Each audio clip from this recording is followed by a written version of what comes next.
Om Vasudevasutam Devam Kansachanuramardanam Devaki Paramanandam Krishnam Vande Jagatgurum.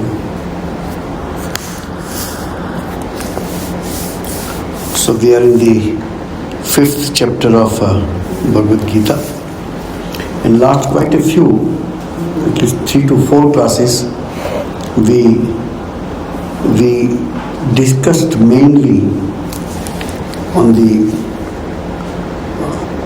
we can call it applied spirituality, and that can be summed up in one word, and that is detachment.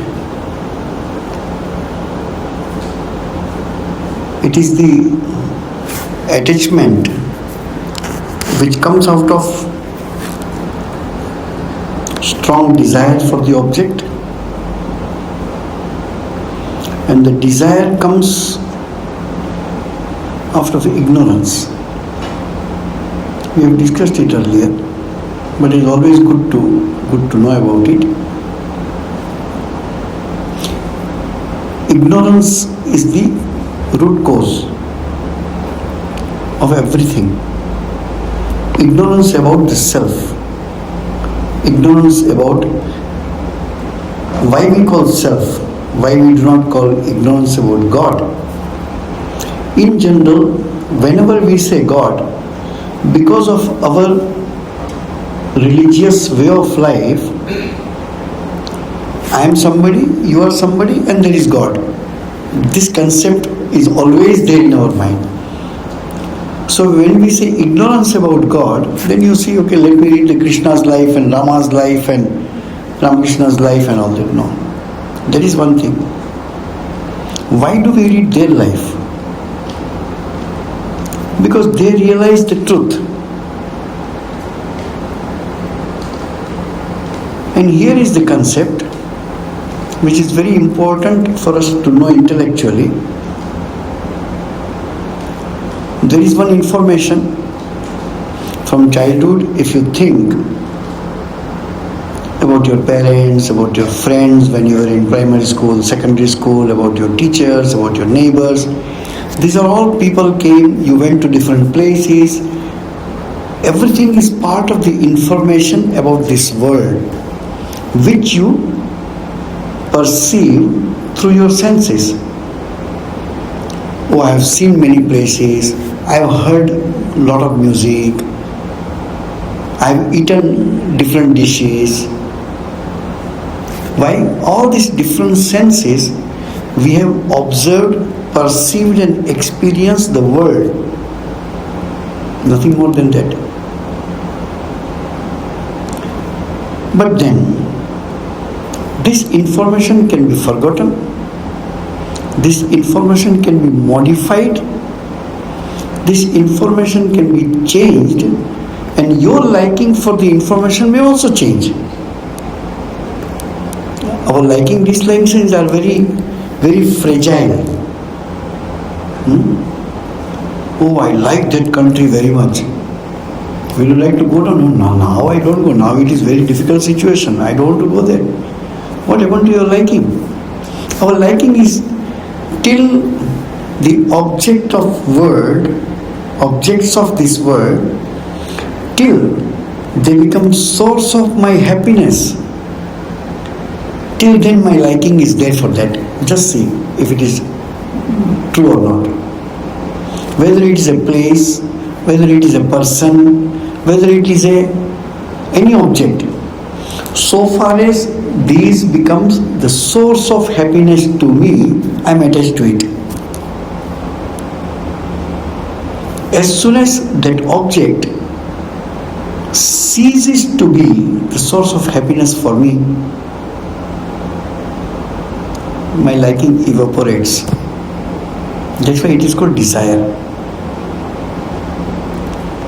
We have some very nice words in our scriptures.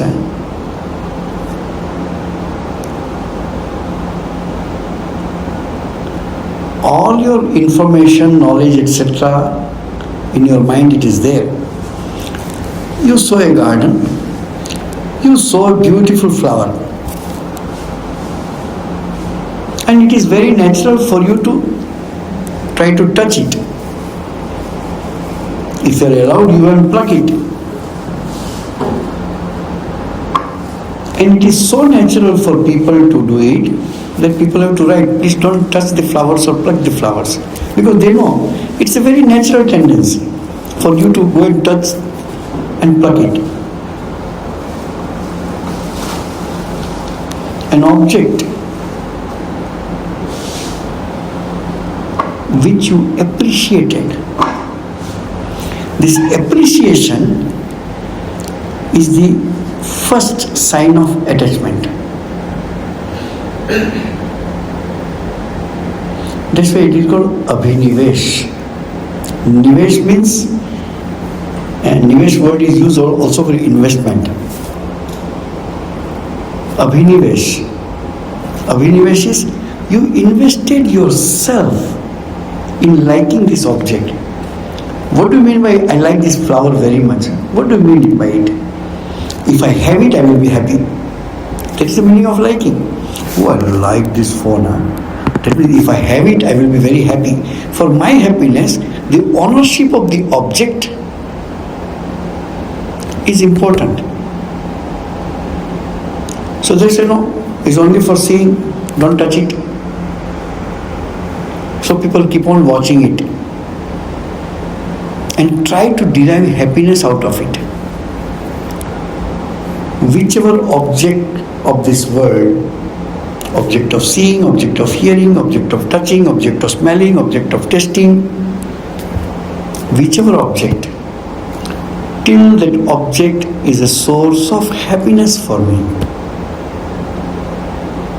One thing is common in all of us is we want to be happy. You take bitter medicine to be happy. You take sweet to be happy. Whatever we are doing, just see. Eventually to be happy. Do you do anything to be miserable? No, nobody does to be miserable. At least consciously, then you go, oh, why did I do this? Because you wanted to be happy, but you became miserable.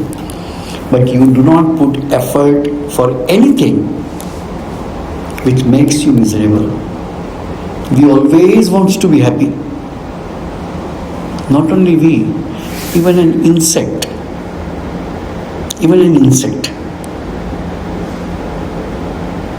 You try. If you find an ant, try to deal with it, tease it. Wherever goes, put your hand, put a little water, then slowly make the circle smaller for ant not to go anywhere. Because ant is too small, your experiment won't do it with the dog. Still difficult. Do it with the lion, because object is big enough to destroy you. Every living being, wherever there is a consciousness, in whichever form, wants to be happy. Take a plant, put it inside your room. If its nature is to be outside, the plant will not be happy, it will slowly dry and die. If the particular plant, whom we call indoor plant, that plant is okay, you keep me inside also, I am happy. Those plants do not need sunlight so much to survive. Most of the plant cannot survive without the direct sun rays. The idea is here, whichever is a living being, start from the blade of grass to the highest God. Wherever there is consciousness, wants to be happy. We do diametrically opposite things to be happy. We have told, I will not give the same example again. You take sweets to be happy, then you get diabetes. So you take medicine to be happy again. Whatever we do, you will see you want to be happy.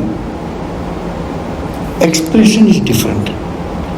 There are some positive expressions, some negative expression. Countries are killing each other, destroying the properties of each other. Apparently, whatever is the reason, political reason, ego, religion, whatever you want to say, that is a study of people. Eventually they want to be happy. I want to see my supremacy everywhere, to be happy.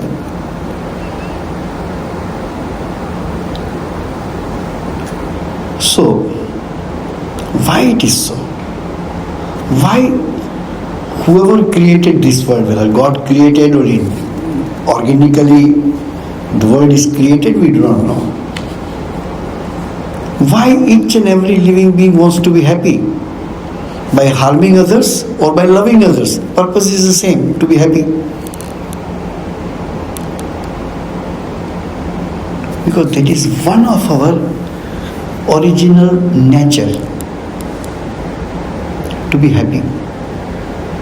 There are two more things which everybody, every living beings do it. One, they want to be happy. Everybody wants to be happy. Secondly, nobody wants to die. Everybody wants to survive. Hands are not working, legs are not working, heart is weak, dementia has come. Ask, will you like to die? Oh, no, get treatment, I want to survive. What's your age? 90. I want to still survive. It's not, we are not criticizing. This is the nature. Swami Vivekananda gives an example. Even an ant, try to kill the ant, it will fight till the end because it doesn't want to die. We also do not want to die. The ant also do not want to die. What about plants? You say plants can't do anything. You want to see it? Take a small plant. Take out from the earth. You can see all the roots. Cut all the roots, but one root. Plant it again, it will survive. All the roots are cut. Only one root was there. Still it can survive. The word is jijivisha. The desire to live, desire to survive, desire not to get extinct. All our efforts goes with this second nature of us. One was to be happy. Second, we do not want to get extinct. Even if I will die, I will see that I will leave 2 more human beings behind. And that nature came in terms of our families and progeny and all that. Every living being, everybody wants to do that. In one sense, spirituality is going against the nature. That is one way of looking at it. Your nature tells you to do this. No, I will not do it. I want to control my senses. In animal kingdom, there is no control. Do you think any tiger will tell, oh, this is a Ekadashi, so I will do fasting today? No, there is no such concept. Any day, it will catch and eat because it wants to survive and want to be happy. Give a vegetable to the tiger, will not eat. Why? Can't survive on that? Yeah, maybe can survive.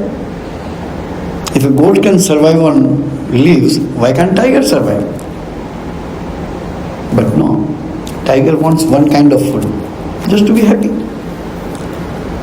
But it wants to survive. Existence, continuous existence, at any cost. You will find people tell, doctor, don't worry about money, you save him or you save her. Life, clinging to life is part of our nature. It's nothing wrong. You can tell it ignorance from one point of view. But this is your basic nature. We are coming to that. There is third one. With all your 5 senses, which are the 5? We count eyes, ears, nose, skin and tongue. the sight, sound, touch, smell, taste. These are the 5 senses which helps us to gather the information about this world. Then here is inside is a CPU. It processes the all information. You see something, you hear something, you touch something, you taste something, you smell something. Those information is getting processed in the brain and impressions are stored. You see one particular flower. I think long before I saw this, some smell. In childhood you have smelled some masala when your mother was grinding. At the age of 50, 60, 70 you remember that smell. We talk many times. You have a pen drive. Pen drive can record what? Sound and sight. Pictures. Sight is pictures, videos, whatever. And the data. Data is also, practically it is a sight to see and understand. Then sound. Is there any pen drive till now which can record the smell and taste? Coming slowly. Do you have any pen drive where you can memorize the touch? Maybe coming. So till now science has covered only these 2, the sight and sound. 3 more senses are yet to be digitalized. So these 5 senses are accepting, collect. Other day, one gentleman from somewhere got my number and something, so sent a message to me. So I also courtesy reply I did. Can I give you a WhatsApp call? I said, who you are? No, we went together in secondary school. I said, 50 years before, I don't even remember. No, my name is this. So he did a video call. Believe me, I don't have any memory of that. So I said, when you are telling it, then he gave some references. Yeah? Like this. All is true. Whatever is said is true. But it is not in my memory. Erased. It is there, which I am not able to find. When I see, I remember. What is this expression? This expression is when you see an object, it tries to find in your memory. Any such impression is there? Whenever you search something in Google or Wikipedia or something, there is one small one-line report comes. This many results found in 0.002 seconds. Every search, this report comes. That is called search engine, correct? You have a search engine. You remember the smells, you remember the sounds, you remember the songs, you remember the faces, you remember the taste. You remember all the 5 kinds of memory. And it is stored. When you see any object, you try to search whether any nearest similar sound, taste, touch, smell is there or not. If you can find, you recognize it, recognize it. Cognition is the word. Second time cognition is called recognition, which we in general call recognition. You recognize it. Yeah, we met yesterday, because my memory is very fresh.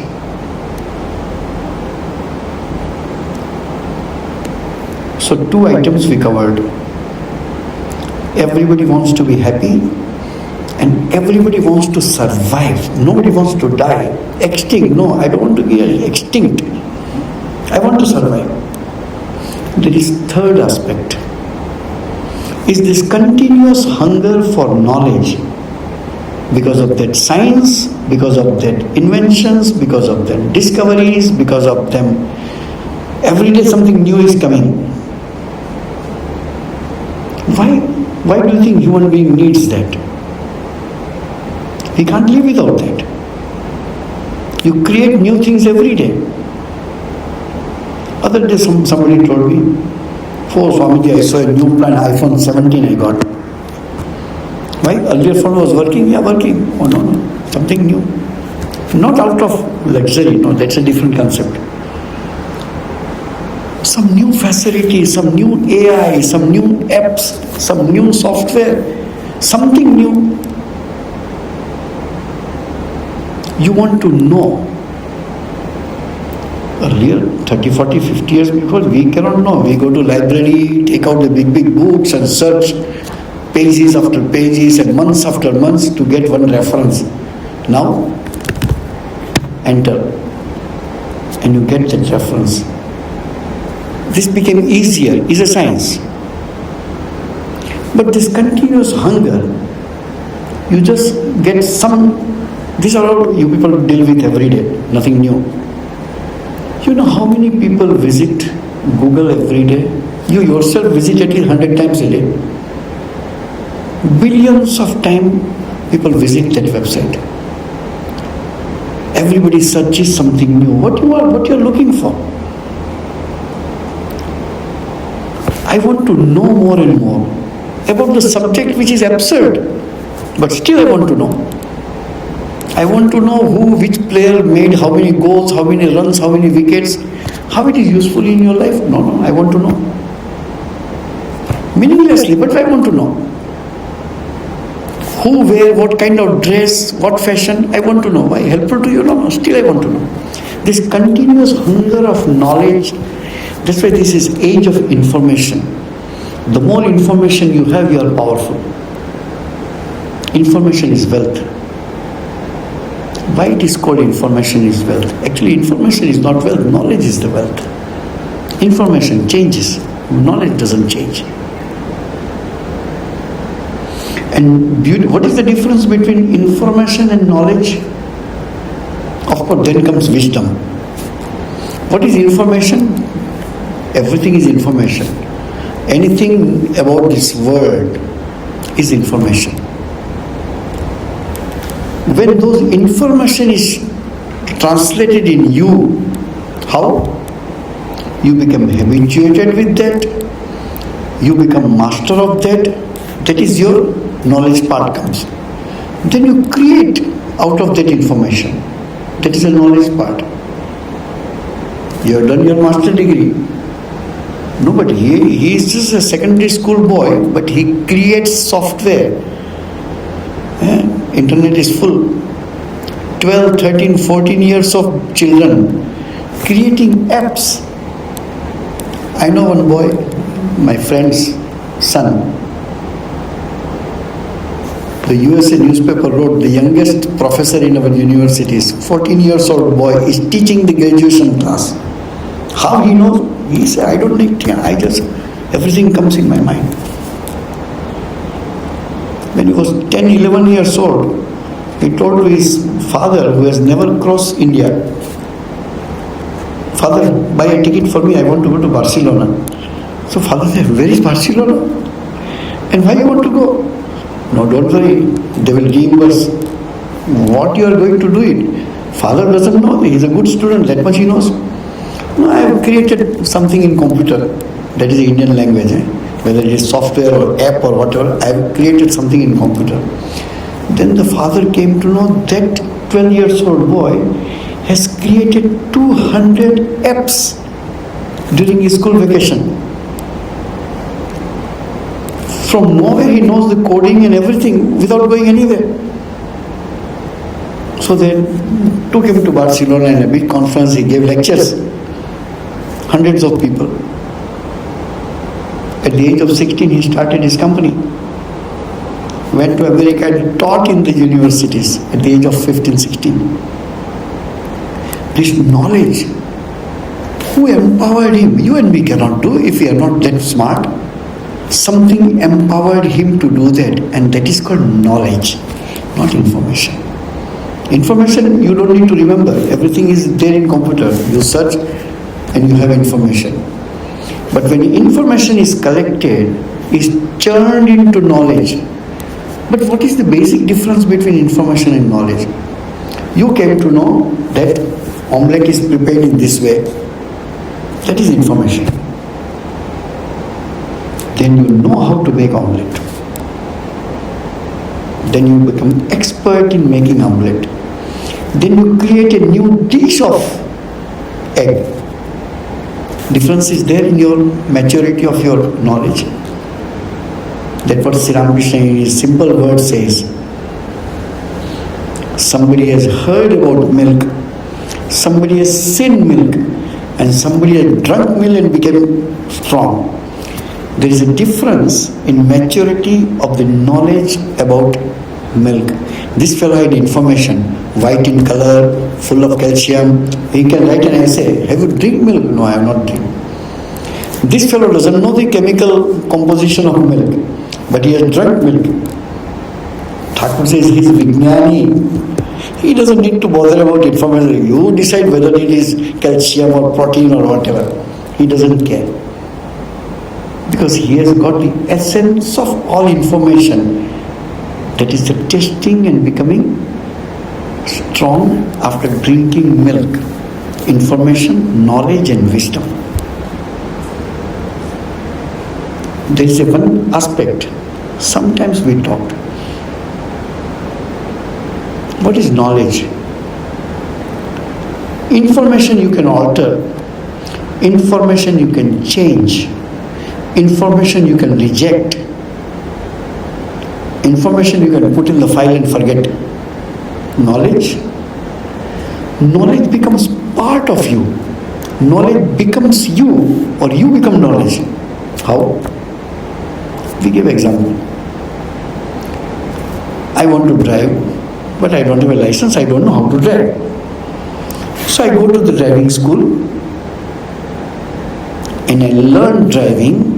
I became a driver. Driver doesn't mean from the job perspective, from the knowledge perspective. I became a driver. I know how to drive. Some people are born with that. License you have to take after giving exam, but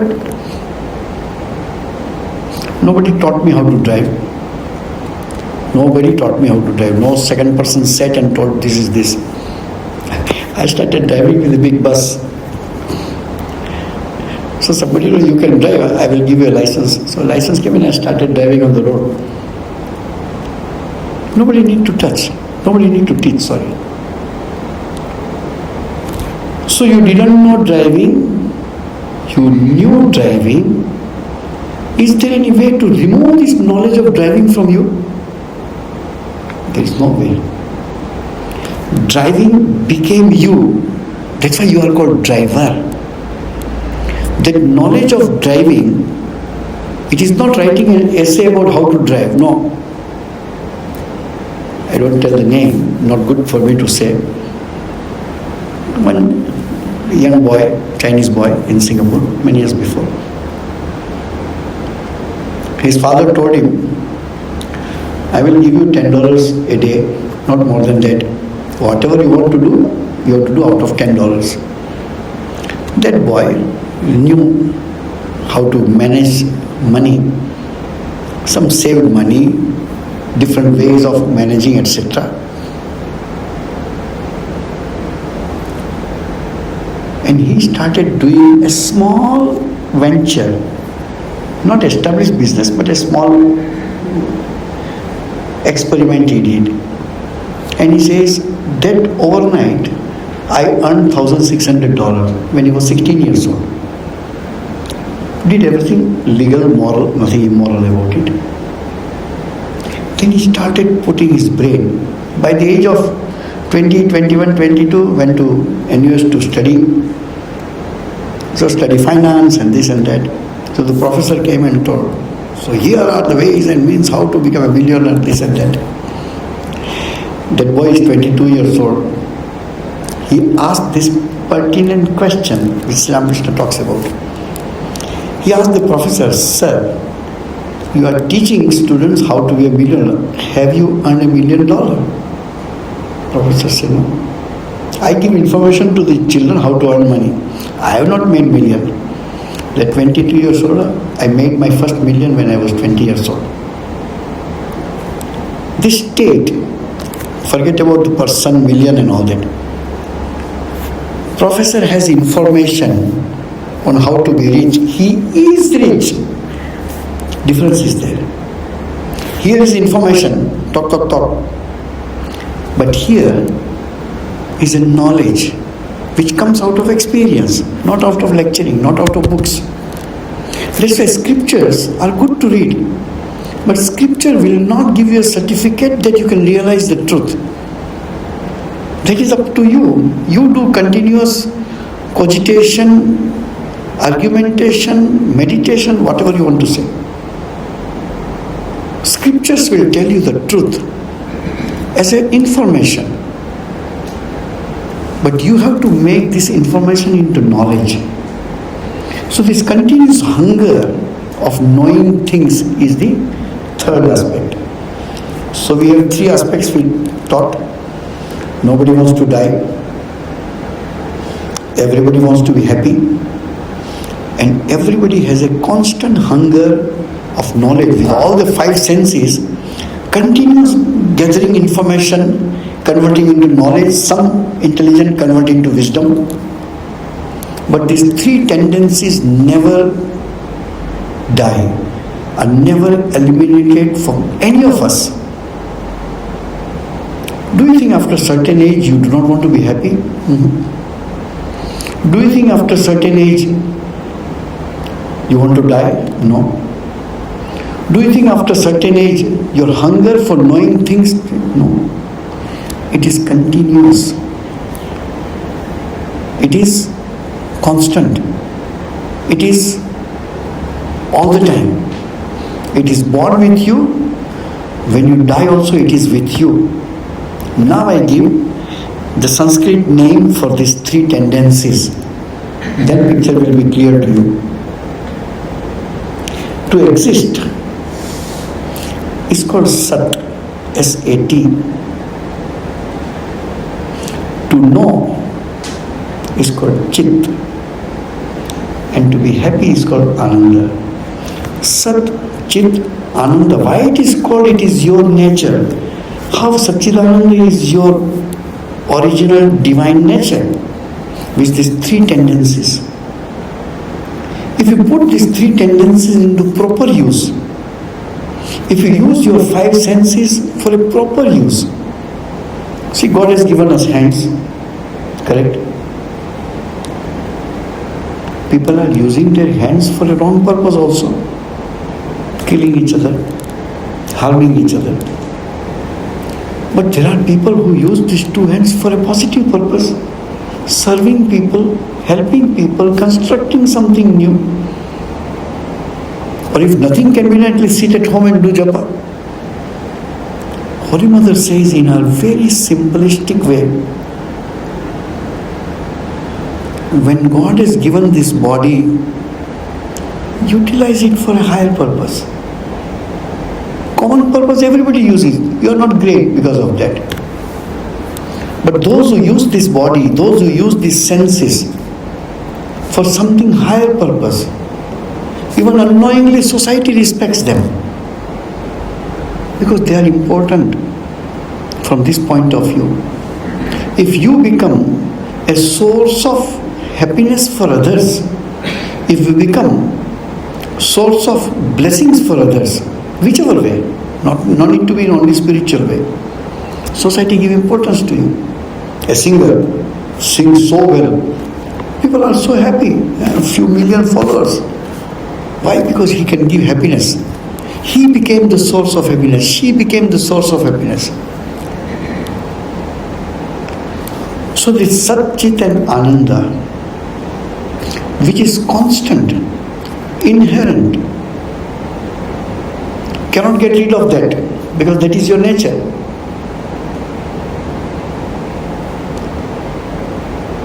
Take another example.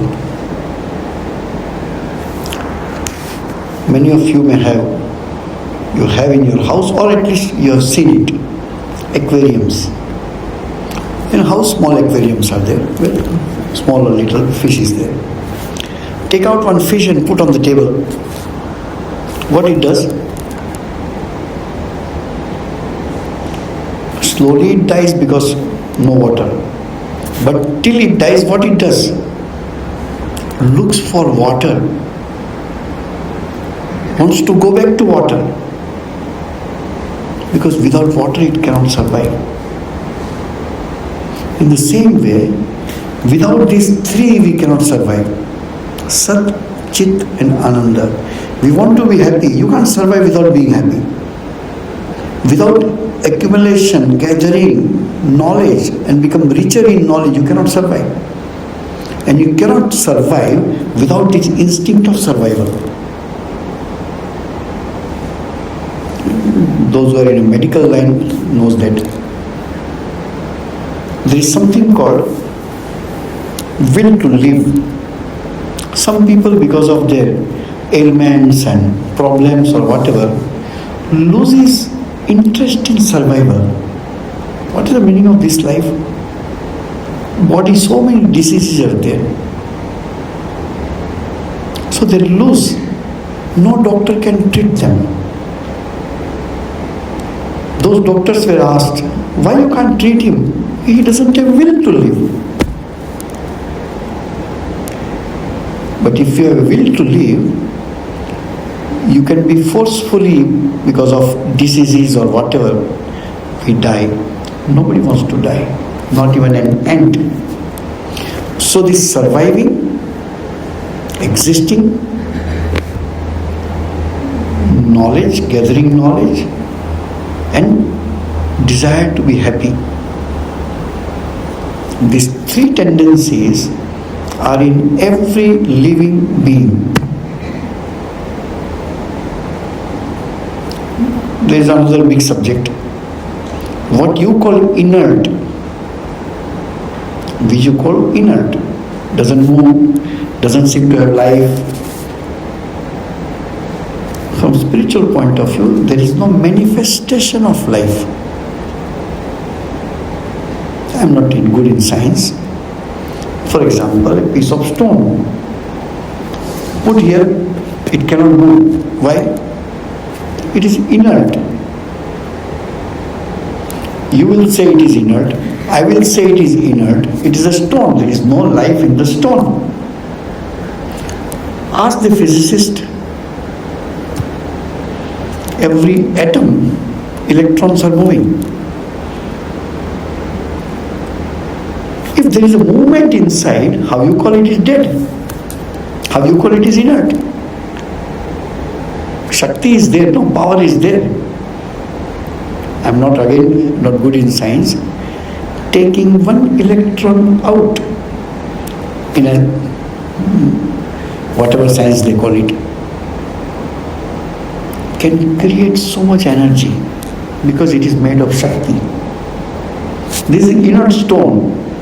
I just put velocity in the stone, it can go and hurt you. If it is inert, how it is able to hurt you? Because Shakti went inside. But it became recipient of Shakti. Even if it is inert. So that part shows that consciousness is everywhere. It is not manifested or differently, a different degree of manifestation in the living being or the things which exist.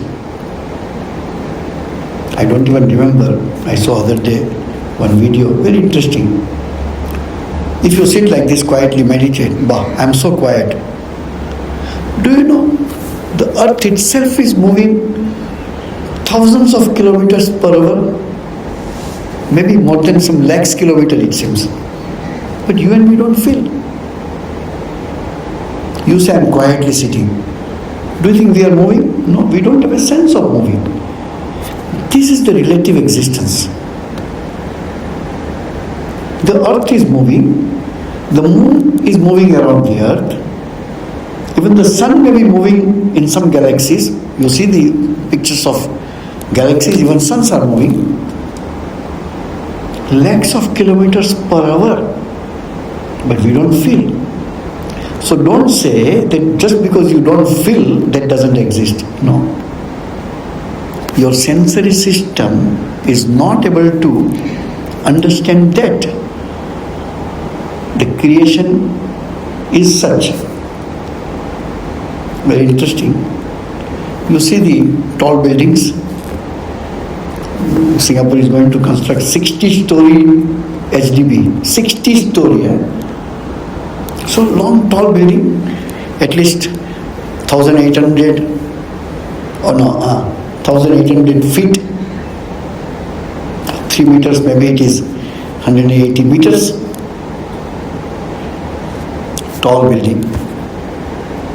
Now you see the earth. Whatever shape it is, for the convenience sake, we say it is round. All the globes are sold in the market exactly round like a football. The earth is not like a, earth is somewhere like very distorted shape. It is not round completely. Anyway, think it is round. Where is Singapore? In the center. Where is your building? Horizontal, not even vertical. It doesn't fall. If this is the North Pole, you can construct a building there. How South Pole you can construct? So building is hanging, no? There is no hanging and standing in infinite. When it comes to the earth, North Pole building is standing, South Pole building is hanging. If you take a picture from above, from the moon or somewhere, South Pole buildings are hanging, no? The whole southern hemisphere buildings are down. Northern hemisphere buildings are standing. Western and eastern world, it is a cantilever. But we don't feel it. You do not feel doesn't mean it is not there. So your idea or my idea, your means not you, our idea, is a relative world. Many examples are there. Many examples are there. Buddha realized one aspect. All of us celebrate Deepavali. You know this, what you call it, sparklers are there. You light one sparkler. And children do. All of us do like this only, correct? If you have a good camera, you move the sparkler as fast as possible, take a picture. You see around a circle of light. Is the circle there? Does that circle exist? If it doesn't exist, how I can take picture of that? If it exists, why do I not see it all the time? Because of this velocity, circle was created. The circle can be seen because of velocity. Just see how Buddha came to conclusion. I am able to see you, you are able to see me. If I would have been static, you cannot see me. Everything exists because it is in a state of flux. It is moving, it is changing. The moment it stops changing, we call it death. Continuous, all the medical science you can Google, you will get, is the concept. Continuous new cells are created in our body. When I do like this, we don't see. But if you have proper light, you can see something is falling from my hand. Not the dust, the dry cells of my body. There is a continuous erosion of cells from my body. There is a continuous creation of cells within this body. More or less 7 to 10 years, all the cells of the body is changing.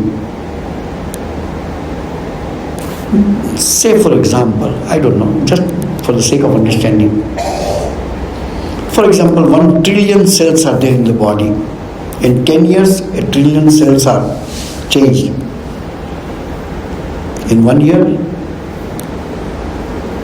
10 million. Divided by 365, that means per day. Divided by 24 per hour. Divided by 60 per minute. Divided by 60 per second. Every second you will find there are few hundred cells are created, or few thousands, I don't know. This continuous process of generating the new cells and dying of the old, so far that continues, you are alive. The moment that will stop, we call it death. What you call life is nothing but this change, this fountain. All of us are fountains, oozing out the cells and creating new cells. There is a static picture, there is a kinetic picture. What you see as a static picture is not true. Then you see the kinetic picture is truth on another level. Many examples are there. Just to understand, what we want to understand is this. We are not here interested in science. I am not expert of science. These are the concepts we are talking. What we see is what we see at this level of my understanding, this level of light, this level of consciousness.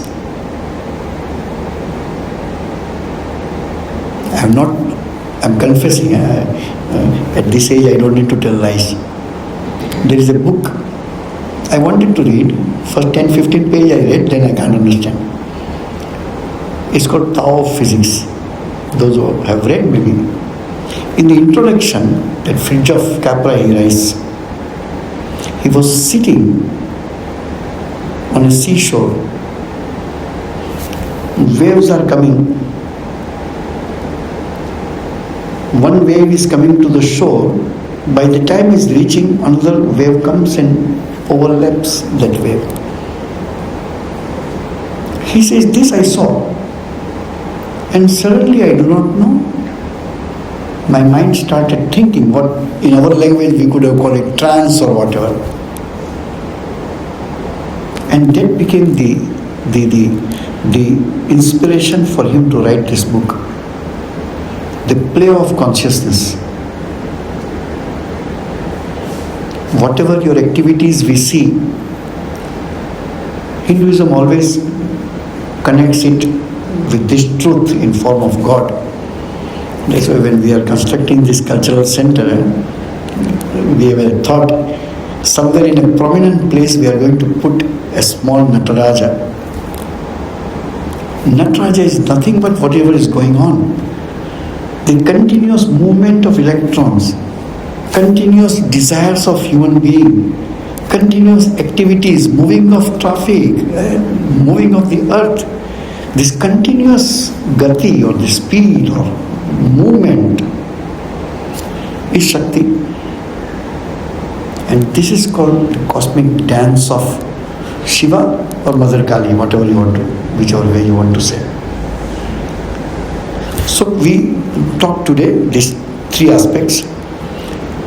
Desire to live, desire to not to get extinct, desire for knowledge, and desire to be happy, remain happy and increase happiness. These three tendencies are there in every living being, be it a plant, be it an animal, be it a human being. These three tendencies are given Sanskrit name. Sat, existence, Chit, knowledge, Ananda, bliss. That's why Satchidananda, when it is translated in English, it is called absolute existence, absolute knowledge, absolute bliss. And that Satchidananda is, we call it, Satchidananda is God. That God is within me. That God saying within you. The God is everywhere. Is reflected in the movements, reflected in the external world and internal world.